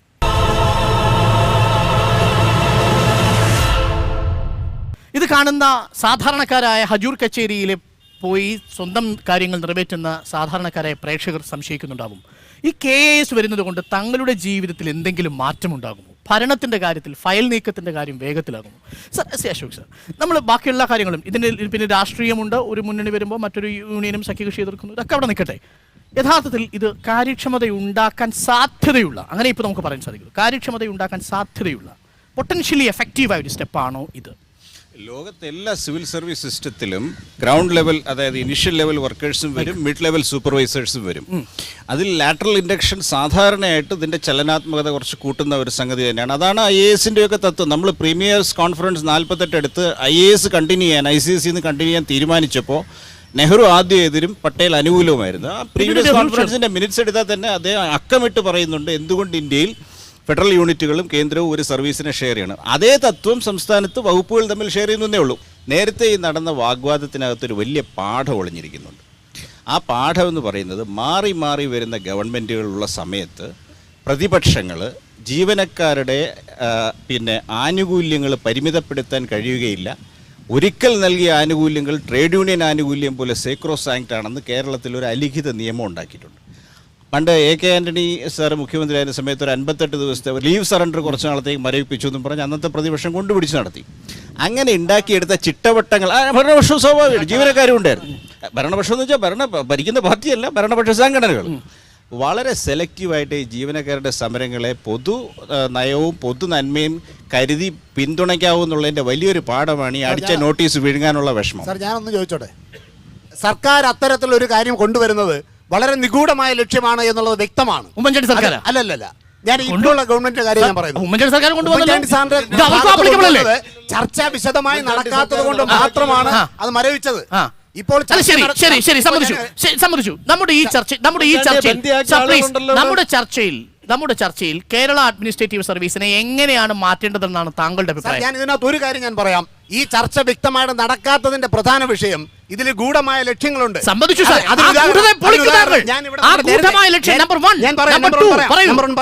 ഞാനിവിടെ നേരത്തെ നമ്മുടെ സുഹൃത്ത് പറഞ്ഞതുപോലെ, അതായത് ഇവിടുത്തെ ഉദ്യോഗാർത്ഥികൾ പറയുന്നത് അവർ വന്നു കഴിഞ്ഞാൽ എന്ത് കുഴപ്പമെന്ന് ചോദിക്കുന്നു. ഇവർക്ക് ഡയറക്ടർ റിക്രൂട്ട്മെന്റ് ഞങ്ങൾ എതിരല്ല. പക്ഷേ ഒരു കാര്യം മനസ്സിലാക്കേണ്ടത്, ഇവിടെ KAS മാത്രമല്ല ഉള്ളത്, LDC ഉൾപ്പെടെയുള്ള ഒരുപാട് തസ്തികൾ ഉള്ളതാണ് നമ്മുടെ സിസ്റ്റം. ഈ സിസ്റ്റത്തിനകത്ത് ഒരു KAS കാരൻ 25 വയസ്സുള്ള ഒരു KAS കാരൻ കടന്നു വന്നാൽ 30 വർഷങ്ങൾ അദ്ദേഹം അതേ തസ്തികയിൽ ഇരിക്കുകയാണ്. ഈ 30 വർഷം കൊണ്ട് ഒരു സീനിയർ ആയിട്ടുള്ള ഒരാളാണെങ്കിൽ 10 പേരെങ്കിലും അതിനകത്ത് റിട്ടയർമെന്റിലൂടെ കാണും. 10 ഒരു KAS കാരൻ 10 എന്നുള്ള കണക്ക് വെച്ച് നോക്കിയാൽ 100 KAS കാരൻ ഇവിടെ വന്നു കഴിഞ്ഞാൽ 1000 തസ്തികകളാണ് ഇവിടെ നഷ്ടപ്പെടുന്നത്. കേരളത്തിൽ 100 120 ഫസ്റ്റ് ക്ലാസ് ഗസറ്റഡ് പോസ്റ്റുകളിൽ ഡെപ്യൂട്ടി കളക്ടർ ഇക്വലന്റ് ആകാനുള്ള അവസരം നിങ്ങൾ ത്യജിച്ചിട്ട് നിങ്ങൾ 200 LDC-മാരായിക്കോളൂ എന്നാണ് ചെറുപ്പക്കാരോട് പറഞ്ഞത്.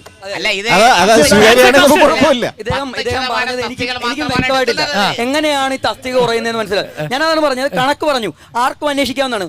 110 വേക്കൻസി ഉള്ള ഡെപ്യൂട്ടി കളക്ടറിന്റെ പോസ്റ്റിലേക്ക് എത്ര ശതമാനമാണ് ഡയറക്ടർ റിക്രൂട്ട്മെന്റ് നടത്തുന്നത്? 20% എന്ന് പറയുമ്പോൾ 22 സീറ്റാണ് എടുക്കുന്നത്. അതിനും ഞങ്ങളൊന്ന് പറയട്ടെ, ഒന്ന് പറഞ്ഞോട്ടെ, ഞങ്ങൾ ചുമ്മാ ഒന്നും അല്ല എക്സാം എഴുതുന്നത്. PSC നടത്തുന്ന എക്സാം ഭയങ്കര കടുകട്ടി എക്സാം തന്നെയാണ്. 15-16 ലക്ഷം പേര് മത്സരിച്ച് എഴുതുമ്പോൾ 4 പേര് അല്ലെങ്കിൽ 6 പേരാണ് തിരഞ്ഞെടുക്കപ്പെടുന്നത്. അങ്ങനെ ഉള്ളപ്പോഴത്തേക്ക് കഴിവിന്റെ മാനദണ്ഡം പറയുന്നു, എക്സ്പീരിയൻസ് ഇല്ലെന്ന് പറയുന്നു. ഇതൊക്കെ അതാണ് ഞാൻ പറഞ്ഞത്, ഇതൊക്കെ വിവരക്കേടെന്ന് പറയുമ്പോഴേ അതിനേക്കാളും കുറച്ചുകൂടെ മേലാണ്. എനിക്ക് 2 കാര്യങ്ങൾ ചോദിക്കാനുണ്ട്. ഒന്ന്, ഈ തസ്തിക എങ്ങനെ കുറയുന്നു? ഒന്നാമത്തെ കാര്യം. രണ്ടാമത്തെ കാര്യം, നിങ്ങൾക്ക് പുതിയ ആളുകൾ വരുന്നതിനോടാണോ എതിർപ്പ്, അതോ നിങ്ങളുടെ പ്രൊമോഷൻ സാധ്യതകൾ പോകുമെന്നുള്ളതാണോ, നിങ്ങളുടെ ദുഷ്ടലാക്ക് അതാണോ എന്ന് എനിക്കൊന്ന് അറിഞ്ഞാൽ കൊള്ളാം. ഇത് മറുപടി പെട്ടെന്ന് ഈ സ്റ്റാഫിന് എന്താണ് നിങ്ങൾക്ക് ഈ കാര്യത്തിൽ എന്താ പറയുക? നേതാക്കളെ തീർച്ചയായും ഇത് തന്നെയാണ്.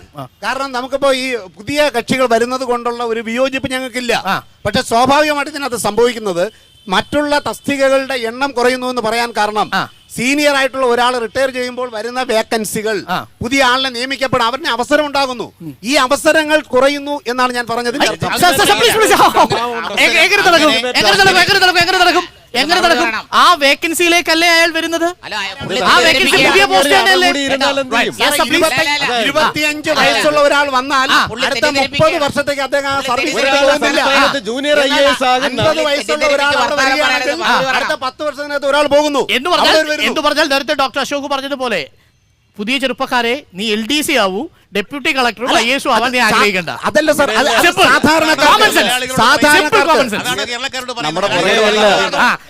നിങ്ങൾ അവിടെ നിൽക്കൂ, ഞങ്ങൾ പോയി ആയിട്ട് ആയാൽ മതി. ഇതാണ് സർ.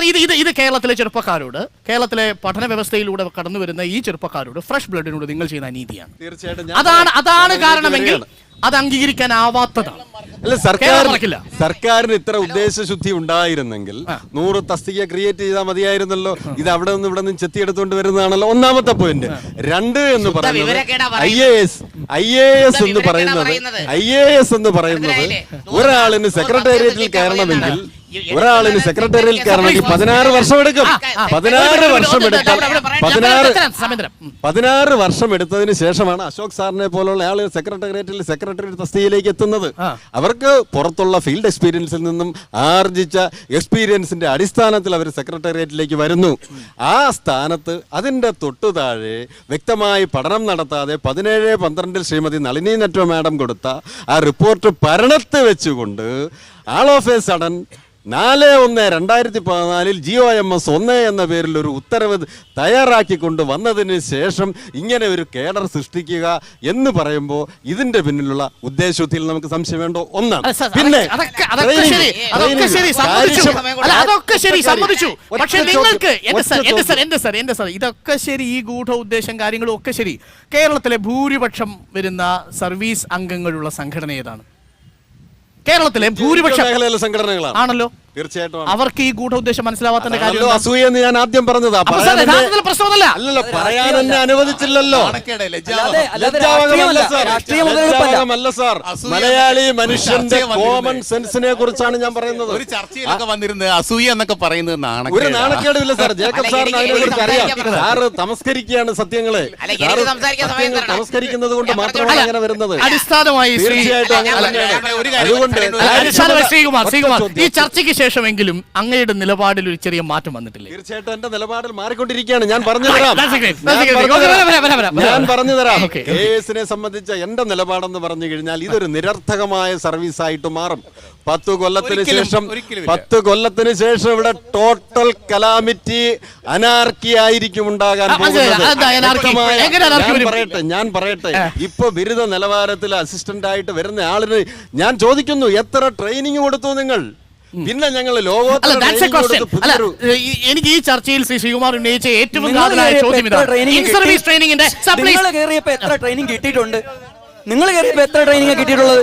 അങ്ങനെ ഒരാളിനെ സർവീസിൽ കയറ്റി ശമ്പളം കൊടുക്കാൻ മാത്രമുള്ളതാകരുത് സർവീസ്. ശ്രീകുമാർ ഇപ്പൊ അങ്ങയുടെ ചോദ്യത്തിന് ഞങ്ങൾ കൈയടിക്കുന്നതിന്റെ കാരണം ഇൻ സർവീസ് ട്രെയിനിങ്ങിന്റെ അഭാവം ഉണ്ടെന്ന് താങ്കളെ പോലുള്ള ഒരു പ്രതിനിധി പറയുന്നു. പക്ഷെ അതിന്റെ കാരണം അത് മാത്രമാകരുത് കേസിനെ തിരസ്കരിക്കാനുള്ള കാരണം. സർ ഫ്രഷ് ബ്ലഡിനെ കൊണ്ട് സിവിൽ സർവീസിൽ 1.5 വർഷത്തെ എത്രയാണ് സാർ സിവിൽ സർവീസിൽ നിങ്ങൾക്ക് 2 ഇയേഴ്സിന്റെ സർവീസിന് ശേഷം കഠിനമായ പരിശീലനത്തിന് ശേഷം വാർത്തെടുക്കാൻ സാധിക്കുമെന്ന് വിശ്വാസമുണ്ടെങ്കിൽ കേരള അഡ്മിനിസ്ട്രേറ്റീവ് സർവീസിൽ അതിന്റെ പ്രൊഫഷൻ ഉണ്ടാവും. പക്ഷെ കോൺസ്റ്റിറ്റ്യൂഷണലായിട്ട് ഈ ഇന്ത്യയിൽ ഏറ്റവും വലിയ സാമ്പത്തിക തലസ്ഥാനം എന്ന് പറയുന്ന മഹാരാഷ്ട്ര സംസ്ഥാനം ഉൾപ്പെടുന്ന സ്ഥലത്ത് പോലും ഇല്ലാത്ത കോൺസ്റ്റിറ്റ്യൂഷൻ പറയല്ലേ സാർ? കോൺസ്റ്റിറ്റ്യൂഷൻ വാലിഡിറ്റി ഒക്കെ അശോക് പറഞ്ഞു, കോൺസ്റ്റിറ്റ്യൂഷൻ വാലിഡിറ്റി എല്ലാം പറഞ്ഞു. അതൊന്നും നിൽക്കുന്നില്ല. എനിക്ക് വേണ്ടതായിട്ടുള്ള ഒരു ട്രെയിനിങ്ങും തന്നിട്ടില്ല. ഇത് തരാതെ ഇതേ ഡിഗ്രി യോഗ്യതയുള്ള വേറൊരു ടെസ്റ്റിലൂടെ വേറൊരു കാറ്റഗറി സൃഷ്ടിച്ച് അതിലേക്ക് അതിന് കൂടുതൽ ട്രെയിനിങ് കൊടുക്കുന്നത് എനിക്ക് മനസ്സിലാവുന്ന സംശയമില്ല. അല്ല സപ്ലീസ് എന്ന് വെച്ചാൽ നിങ്ങൾക്ക് ട്രെയിനിങ് കിട്ടിയിട്ടില്ല, അതുകൊണ്ട് ഇനി വരാൻ പോകുന്നവർക്ക് ട്രെയിനിങ് കിട്ടില്ല. സാർ അതേ യോഗ്യതയുള്ള വേറൊരു കൂട്ടരെ സൃഷ്ടിച്ച് അതിലേക്ക് റിക്രൂട്ട് ചെയ്ത് അവർക്ക് ട്രെയിനിങ് കൊടുക്കും. എന്റെ ഒരു സംശയം ശ്രീകുമാർ, യൂണിയന്റെ സമരങ്ങളുടെ ഒരു വലിയ ചരിത്രമുണ്ട് നമ്മുടെ കയ്യിൽ. അസോസിയേഷന്റെ സെക്രട്ടേറിയറ്റിന്റെ ഉണ്ട്. ഞങ്ങളുടെ എഫിഷ്യൻസി കൂട്ടാൻ വേണ്ടി ഞങ്ങളെ നിർബന്ധിച്ച് 1 വർഷത്തെ ട്രെയിനിങ് നടത്തണമെന്ന് പറഞ്ഞ് എത്ര സമരം നിങ്ങൾ ചെയ്തിട്ടുണ്ട്? ഇൻ സർവീസിലെ എഫിഷ്യൻസി കൂട്ടാൻ വേണ്ടി ഞങ്ങൾക്ക് ട്രെയിനിങ് തരൂ എന്ന് പറഞ്ഞ എത്ര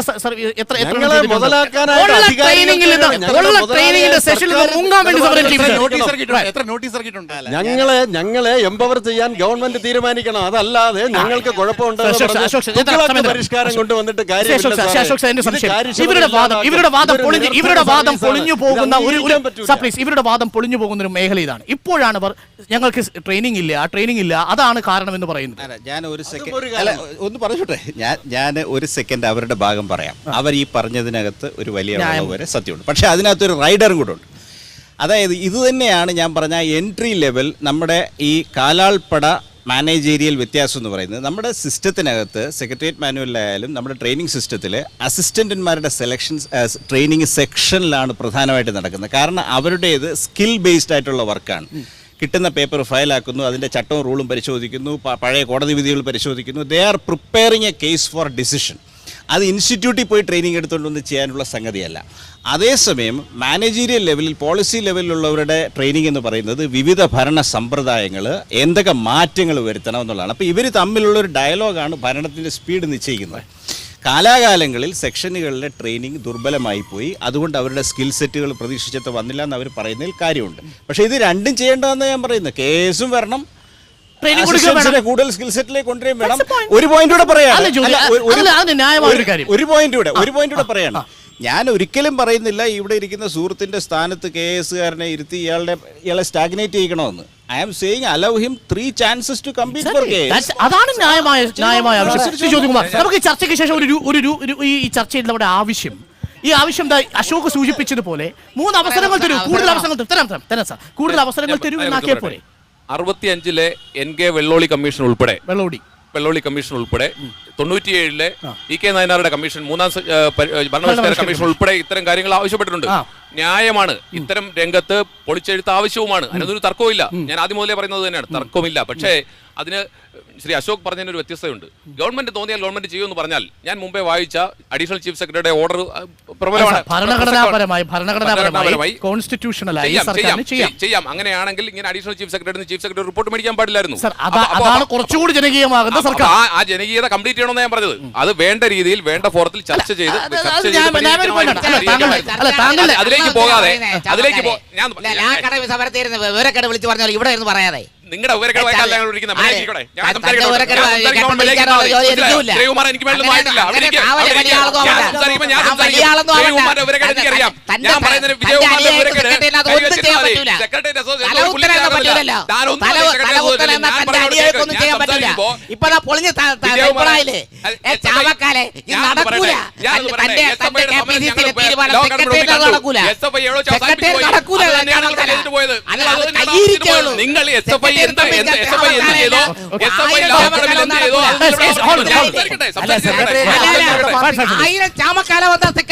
സമീപിക്കാൻ കഴിയില്ല. ഇപ്പോഴും അവർ മുൻകൂട്ടി 4 നോട്ടീസ് വഴിക്ക് പോയി.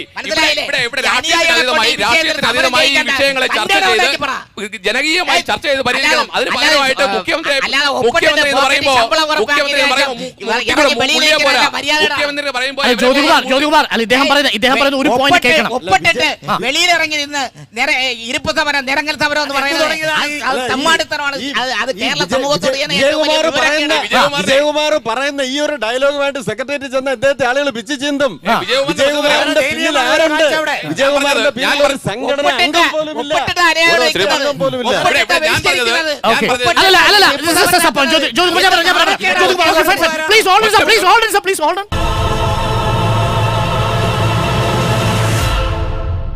ഒരു ന്യായമായ സംശയം.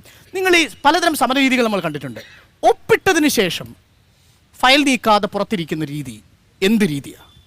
ഈ സെക്രട്ടേറിയറ്റിലെ മുഴുവൻ ജീവനക്കാരും സ്പോണ്ടേനിയസ് ആയിട്ട് അവിടെ വന്ന് നിൽക്കുന്നതാണല്ല, ഞങ്ങൾ ആഹ്വാനം ചെയ്തിട്ടില്ല. അങ്ങനെ വിജയകുമാറിന്റെ അടക്കമുള്ള സെക്രട്ടേറിയറ്റിലെ ഒരു ദിവസം 1.25 ലക്ഷം രൂപ ശമ്പളം വാങ്ങുന്ന ഒരാൾക്ക്, ഒരു മാസം 1.25 ലക്ഷം രൂപ ശമ്പളം വാങ്ങുന്ന ഒരു ജീവനക്കാരൻ ഒരു ദിവസം ഏകദേശം 8,000 രൂപ, ഒരു ദിവസത്തോളം 8,000 രൂപയ്ക്ക് അടുത്ത് ശമ്പളം വാങ്ങേണ്ടി വരുന്ന ഒരു അവസ്ഥ ഉണ്ടാവുമ്പോൾ അത് സ്വയം ചോദിക്കേണ്ട ചോദ്യമാണ്. ഒപ്പിട്ടിട്ട് ബഹിഷ്കരിക്കുകയാണ് സാർ. അത് സ്വയം ചോദിക്കേണ്ടത്. ഞാൻ പറയട്ടെ അരുൺ, അല്ലെങ്കിൽ സമരം ഇല്ലാത്ത കാലാവസ്ഥയിൽ എത്ര ഫയലാ നീങ്ങുന്നുണ്ടെന്ന് നോക്കാമല്ലോ. ഞാൻ യൂണിയൻകാരും തൊഴിലാളികളുടെ ഒക്കെ ഭാഗത്താണ്. നമ്മൾ തൊഴിലാളി ഞാൻ പറയട്ടെ, സെക്രട്ടറിയിൽ എത്ര മിടുക്കന്മാർ പിള്ളേരുണ്ടെന്ന് അറിയാമോ? ചെറുപ്പക്കാര് എത്രയോ പേര് IAS പറയുന്നേക്കാം. ഇവർക്കൊക്കെ KS നല്ല അവസരമാണ് തരുന്നത്.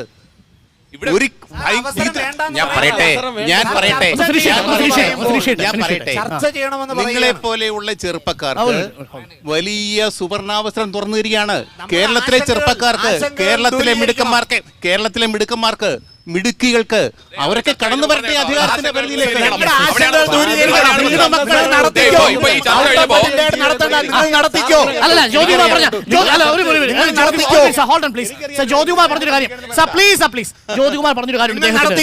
ചർച്ച ചെയ്യണം, ഞങ്ങളുടെ ആശങ്കകൾ ദൂരീകരിക്കണം, നിങ്ങളുടെ അവസരങ്ങളൊന്നും നഷ്ടപ്പെടുത്തില്ല. ഗവൺമെന്റ് ഞങ്ങളെതിരല്ല, ജീവനക്കാർക്കെതിരെ എതിരല്ല, ജനങ്ങൾക്ക് ഞങ്ങൾ എതിരല്ല. പക്ഷെ ചർച്ച ചെയ്യണം. ഏകപക്ഷീയമായി അടിച്ചേൽപ്പിക്കാൻ ശ്രമിക്കരുത്. അവിടെയാണ് നമ്മുടെ ബുദ്ധിമുട്ട്. സമരം എന്ന് പറഞ്ഞ് വിജയിക്കണമെങ്കിൽ ജനങ്ങളുടെ സപ്പോർട്ട് വേണം. ഇവരിവിടെയൊക്കെ പറയുന്നുണ്ടല്ലോ ഒരുപാട് തസ്തികകൾ പോകുന്നു. വെറും 136 അണ്ടർ സെക്രട്ടറിമാരുടെ തസ്തികളാണ് സെക്രട്ടേറിയറ്റിലുള്ളത്.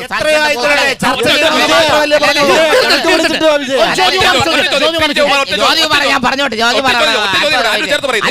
നിങ്ങൾ പറയുന്നു 136 തസ്തിക പോണത് നിങ്ങൾക്ക് നേരത്തെ അറിയത്തില്ല.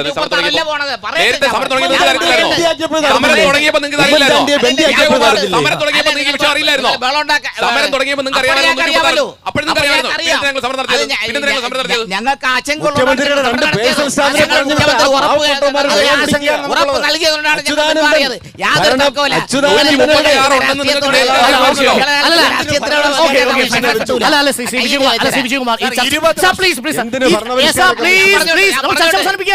ഈ ചർച്ച അവസാനിക്കുമ്പോൾ പ്രേക്ഷകർക്ക് അറിയേണ്ട രണ്ട് കാര്യങ്ങളേ ഉണ്ടായിരുന്നുള്ളൂ. ഒരു കാര്യത്തിൽ തീരുമാനമായി.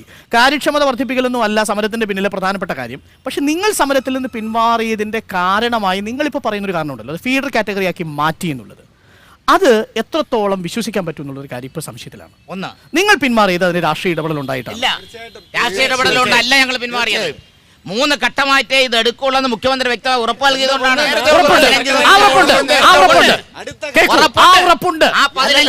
3 ഘട്ടമായിട്ടേ 15 തസ്തികകൾ എടുക്കുമെന്ന് ഉറപ്പുണ്ട്.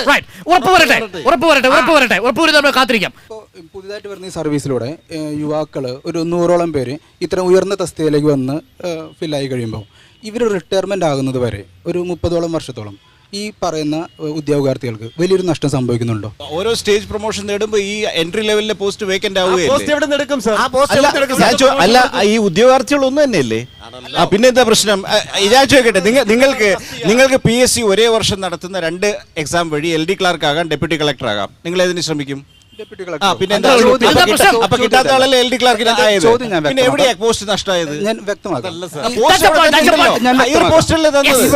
25 വയസ്സിൽ ജോലി കിട്ടുന്ന ഒരു സെക്കൻഡ് ഞാൻ കണക്ക് തരാം.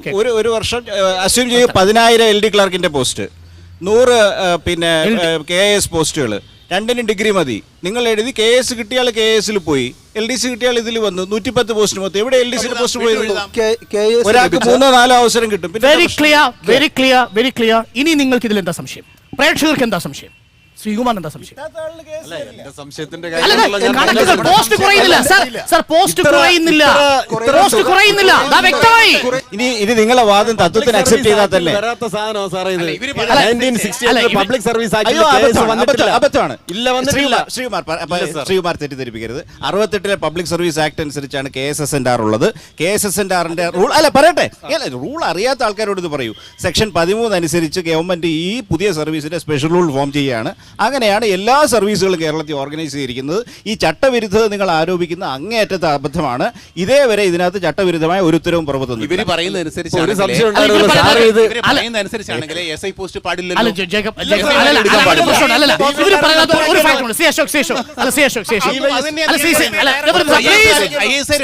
ഒരു സംശയമുണ്ട്. പക്ഷേ ഇവർ പറയുന്നത് ഒരു കാര്യമുണ്ട്. അതായത് ഇപ്പോൾ ഇവർ സെക്കൻഡറി സെക്ടറിൽ വരുന്ന റിട്ടയർ ചെയ്യുന്ന ആളുകളുണ്ടല്ലോ, ആ റിട്ടയർ ചെയ്യുന്ന ആളുകളെ നിങ്ങൾ ഡയറക്റ്റ് ആയിട്ട് റിക്രൂട്ട് ചെയ്യാണ് ചെയ്യാൻ പോകുന്നത്. ഡയറക്റ്റ് ആയിട്ട് റിക്രൂട്ട് ചെയ്യുന്ന ആളുകൾ ഈ 3-1 ഡയറക്റ്റ് റിക്രൂട്ട്മെന്റ് വരുമ്പോൾ അയാൾ റിട്ടയർ ചെയ്യണമെങ്കിൽ അടുത്ത 25-30 വർഷം കഴിയും. അതായത് 3-1 റിട്ടയർമെന്റ് കാലാവധി ദീർഘിക്കുന്നു എന്നാണ്. അല്ല, 3-1 റിട്ടയർമെന്റ് കാലാവധി അതാണ്. ഞാൻ പറഞ്ഞു KSലേക്ക് എടുക്കാൻ പോകുന്ന തസ്തികൾ വർഷത്തിൽ 100-120. അതിന്റെ 3-1, അതായത് 60 സൂപ്പർവൈസ് അല്ലെങ്കിൽ 40 സൂപ്പർവൈസറി പൊസിഷൻസിലോട്ടുള്ള LDCസിന്റെ പ്രൊമോഷൻ. അവിടെ 2 കാര്യം മനസ്സിലാക്കണം. ആ 3-1 എഗൻസ്റ്റ് നമ്മൾ കാണേണ്ട കാര്യം, പരീക്ഷ ജയിച്ച ആൾ അവിടെ നിന്ന് വെക്കേറ്റ് ചെയ്തിട്ടുണ്ട്. KSലോട്ട് തന്നെ പരീക്ഷ ജയിച്ച ഇൻ സർവീസ് മാൻ വെക്കേറ്റ് ചെയ്ത് വന്നിട്ടുണ്ട്. രണ്ടാമത്തെ കാര്യം, ഇനി അസ്യൂം ചെയ്യൂ 50-60 LDCമാരുടെ പോസ്റ്റ് 10,000 LDC കുറഞ്ഞെന്ന്. ഏതാണ് ബാലൻസ്? 60 LDC പോസ്റ്റ് കുറയുന്നതാണോ? 110 ക്ലാസ് 1 പോസ്റ്റ് യുവജനങ്ങൾക്ക് ഒരേ കാഡർ ഒരേ യോഗ്യതയുള്ളവർക്ക് എഴുതാൻ കഴിയുന്നതാണോ?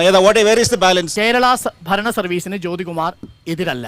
ജ്യോതികുമാർ എതിരല്ല, UDF എതിരല്ല, കോൺഗ്രസ് എതിരല്ല. പക്ഷേ ചർച്ച നടത്തി എല്ലാവരെയും സാറ്റിസ്ഫൈ ചെയ്തുകൊണ്ട് ഒരു consensus ജ്യോതികുമാരെ ഉണ്ടാക്കണം. ചർച്ച നടത്തി കഴിഞ്ഞു, Last wind up. മുഖ്യമന്ത്രി പെട്ടെന്ന് ചർച്ച ഞാൻ ഇദ്ദേഹത്തിൽ wind up ചെയ്യും. Please, please. അത് പിണറായിയുടെ അടുക്കളയിൽ നടക്കുന്നതല്ല. അത് പിണറായിയുടെ അടുക്കളയിൽ നടക്കുന്ന ചർച്ചയല്ല Please, പറഞ്ഞത്. please. കേരളത്തിൽ മിടുക്കന്മാരായ ധാരാളം ചെറുപ്പക്കാരുണ്ട്, സെക്രട്ടേറിയറ്റിനകത്ത് മിടുക്കന്മാരുണ്ട്. ഇപ്പം പുതിയ മുനിസിപ്പാലിറ്റി അതിൻ്റെ സെക്രട്ടറി അതുപോലെയുള്ള താഴെ തലത്തിലേക്ക് ധാരാളം ഉദ്യോഗസ്ഥന്മാരെ ആവശ്യമുണ്ട്. മിഡിൽ ലെവൽ KSRTCയുടെ തലപ്പത്ത് ധാരാളം ആൾക്കാരെ ആവശ്യമുണ്ട്.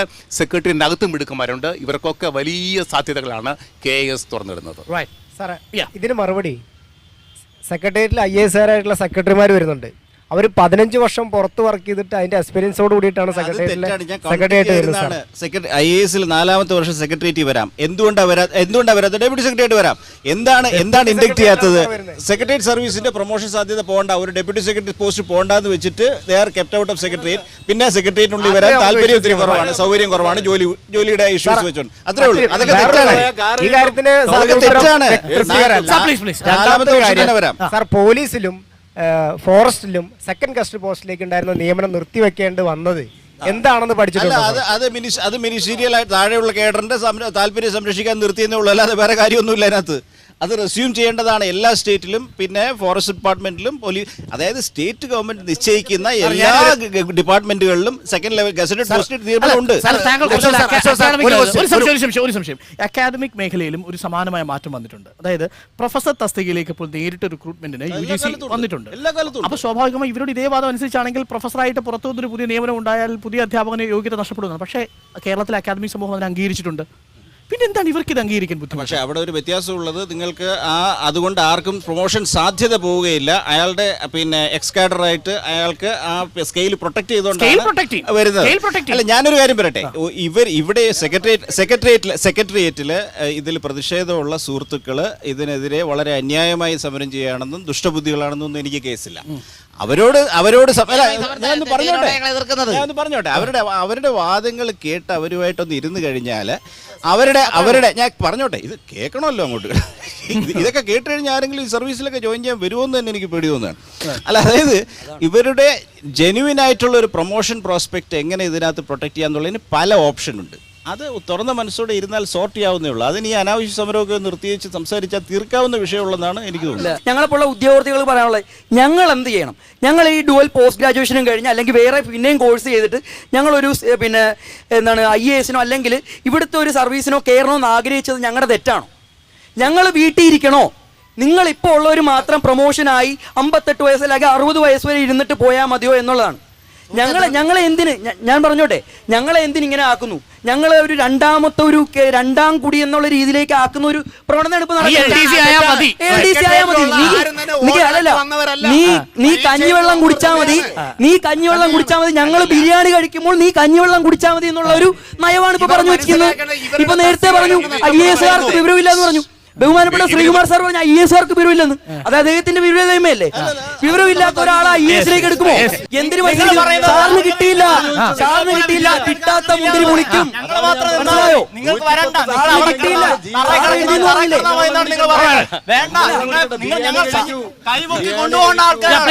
പറയുന്നത് വിദ്യാർത്ഥികൾ അവിടെ കിടന്നാൽ മതി, പഠിച്ചിട്ട് നീ വെറും വീട്ടിൽ ഇരുന്നാൽ മതി, നിങ്ങൾക്ക് കയറി വരേണ്ട ഒരു ആവശ്യമില്ല, ഞങ്ങൾ കയറി പോകാൻ ഞങ്ങൾ ശമ്പളം. ഇവര് പറയുന്നത് ഒരു പ്രഡിക്ഷൻ ഞാൻ ഇന്ന് നടത്താം. ഇന്ന് KS-നെതിരെ ഏറ്റവും ശക്തമായി വാദിക്കുന്ന ആളുകളുടെ കുട്ടികളായിരിക്കും ആദ്യത്തെ ബാച്ചിൽ തന്നെ റിക്രൂട്ടഡ് ആയിട്ട് സെക്രട്ടറിയറ്റിനകത്ത് വരാൻ.